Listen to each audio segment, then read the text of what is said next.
This is lecture video 554 through 565, starting off with using the grass and talking about the cattle ranching industry in America. After the Civil War, industrial expansion, as we've talked about at length, has exploded everywhere. Railroad enlarges the market for beef, and they want Texas cattle. And the big ones they want are Longhorns. Longhorns are a hybrid of Spanish uh, cattle, and they are raised in South Texas, and they will march them up the Chisholm Trail up to Abilene, or Kansas. They will get on a train there, go to Chicago. Chicago is where the meatpacking industry was. They would slaughter the cows there, package the meat, and then send them off to all the other cities in the United States. And this is only possible due to refrigerated rail cars. Abilene, Kansas is a classic example of um, if you build it, they will come. A man decided that he was going to stake his claim on the cattle industry, and he builds a town. And there's nobody to live in it.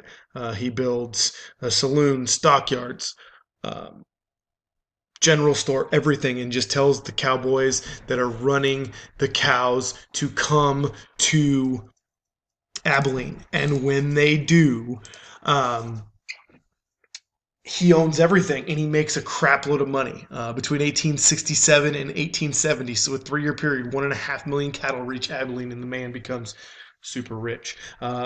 He even builds his own little rail spur, not connected to the main line. But then when all the cows show up and they need all those cows to be sent off to Chicago, as I stated, the railroad built that rail line to connect to his spur. The cattle trade stimulated urban development in cow towns, but not all of them survived. Abilene is the exception, though. They did survive. They thrived. Um, Indian removal and the extension of the railroad westward expanded cattle ranching. Ranchers used open range, just let their cows roam. You can't really put a fence around it. At this point in time, if you have 100 acres, you can't put a fence around it. Things have not been developed to put fences around it. You just let them eat and graze, and high profits eventually will root out the individual ranchers, and large corporations will take over.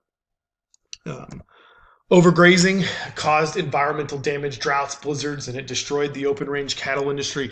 And people have to start being smart. The farmers actually do get smart and one of them is Joseph Glidden. He's tired of all of the cows trampling over his crops, so he takes his um, coffee grinder and grinds up to a point some pieces of metal, and he intertwines them in between um, metal wire and creates barbed wire. However, he never patents his ideas, so he dies penniless and never sees the money from his invention.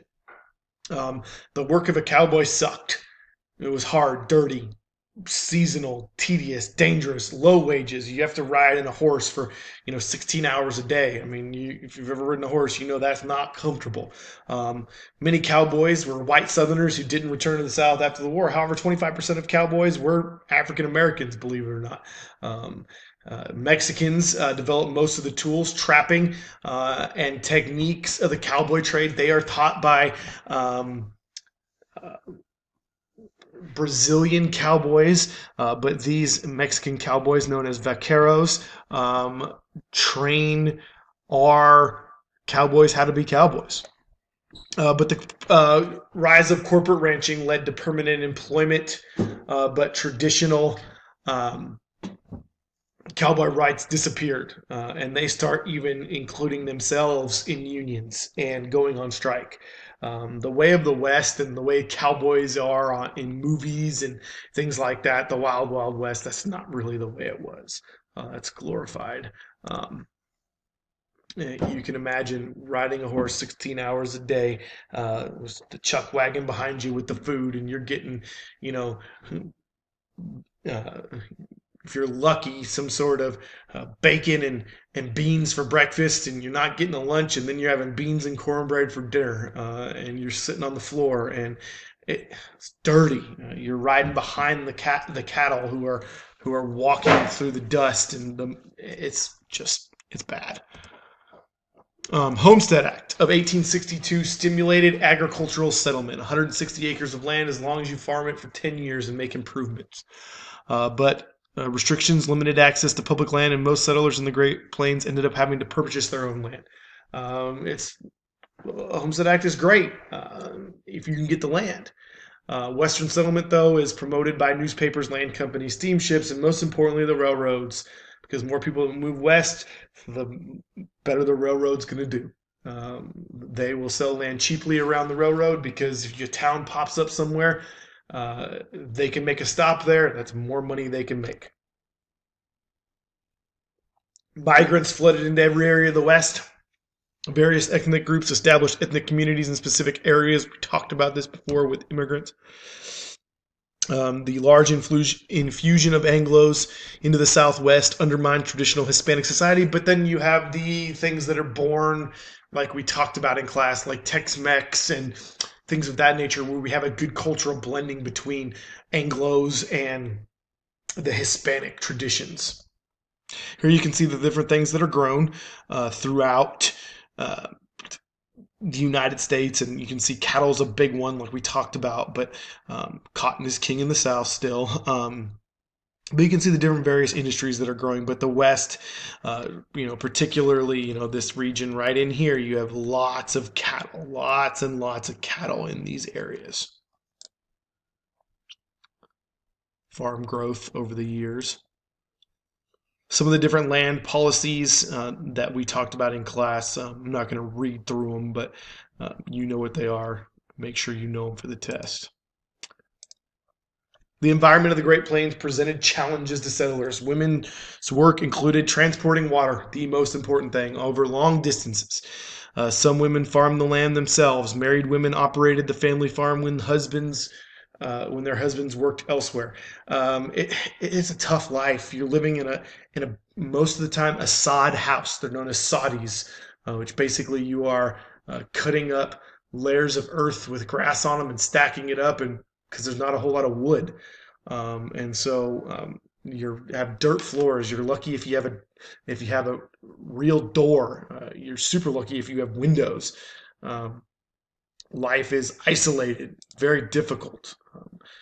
Women experience loneliness. Local populations grow. Women work to form communities and organizations and have activities and institutions that help women and things of that nature. You can see here is a soddy. This is a large one with windows and very well built because it's a school, a Sunday school meeting place. It's a church and a school, and you can see, of course, here's the bathroom, the outhouse right here. Not a very large one because these are children, and so not a whole lot of room there. The development of agricultural potential of the land, farmers had to make substantial adjustments that required using scientific, technological, and industrial advances. Barbed wire shielded their crops, like we talked about, from livestock. They figure out how to dry farm, basically growing crops that don't need a whole lot of water. Mechanization and technological innovations allowed large-scale farming practices to develop. Things have to be changed. You can't do it the way you did it back east. You got to do it the way that it's done in the West. These new ideas. Western commercial farmers depended on high demand of outside markets, but conditions vary. Farming's tough. It's problematic. You can lose a crop one year, and then you're going to be behind for the next 10 years trying to get out of it. It leads to foreclosures, farmers' protests, tons of issues. This is also a picture outside of the pot. Hang on. Sorry about my dog barking in the background, but this is the tribal lodgings on the Pine Ridge Reservation. And you can see that the old lodgings are there, but this is a government boarding school in the back there that is teaching Native Americans how to be white. And I showed you that picture in class of what a Native American looked like going into one of these schools and what they look like coming out of one of these schools. And that's the lecture video.